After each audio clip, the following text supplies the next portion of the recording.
سلام، طاهری سفر هستم با اخبار امروز سه‌شنبه 28 اکتبر همراهی شما. مقامات قدرتی تاجیکستان در یک منطقه کوهستانی نزدیک دوشنبه راه و شیوه‌های محوی تروریستان و گروه‌های متشکل جنایی را تمرین کردند. مشق و یا تمرین‌های مشترک نظامی نیروهای وزارت امور داخلی، دفاع و نیروهای الفا کمیته امنیتی ملی روز 27 اکتبر در منطقه رامید صورت گرفت و این نیروها تروریستان و جنایتکاران شرطی را محو کردند. وزارت امور داخلی گفت مشق‌های نظامی با هدف بلند برداشتن مهارت سربازان و تقویت دادن مبارزه برای نابود کردن گروه‌های جنایت پیشه و تروریستی بود. مشق‌های نظامی در حال برگزار شد که از ناآرام شدن مناطق مرزی افغانستان و نزدیک آمدن طالبان به مرز تاجیکستان گزارش می‌رسد.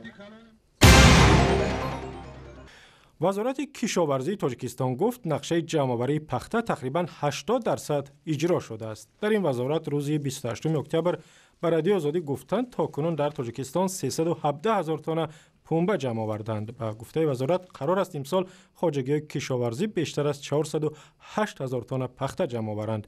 نرخ پخته یکی از مالهای اساسی صادراتی تاجیکستان است که به کشور پول نقدی خارجی می آورد، اما سالهای اخیر استحصال و فروش پخته کمتر شده است. سازمانهای حامی حقوق نیز تاجیکستان را برای استفاده بردن نیروی کودکان در جمع آوری حاصل پنبه تنقید می کنند.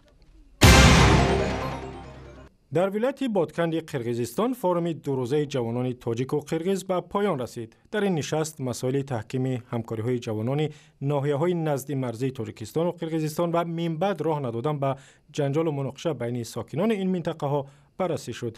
در فورم نمایندگان 20 سازمان و مرکزهای جوانان از قرقیزستان و هم نمایندگان سازمان‌های گوناگون جوانان از تاجیکستان شرکت داشتند.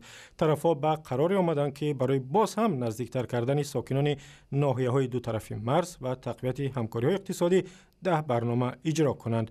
طی سال روان بین ساکنان ناحیه‌های مرزی ولایت سوخت و بادکنی قرقیزستان چندین دفعه برای آب و زمین و چراگاه جنجال و زن و زنی صورت گرفت.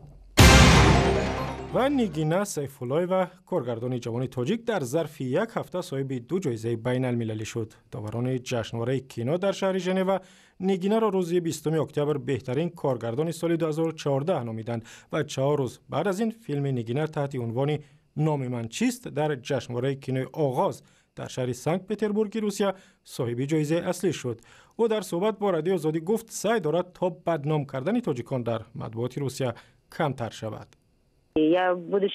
اگر من آن برداشتی را که جامعه روسیه درباره تاجیکان دارد کمی تغییر می دادم، خود را خوشبخت می حسابیدم. باید بگویم که همه چنین فکری منفی ندارند. من در صحبت‌هایم تاکید می کنم که از کجا هستم. برایم این مهم است. مصاحبه کامل با نیگینا و اخبار دیگر در وبسایت رادیو آزادی، در صفحه‌های آزادی در فیسبوک، توییتر و یوتیوب و هم زمینه مخصوصی رادیو آزادی برای تلفن‌های همراه.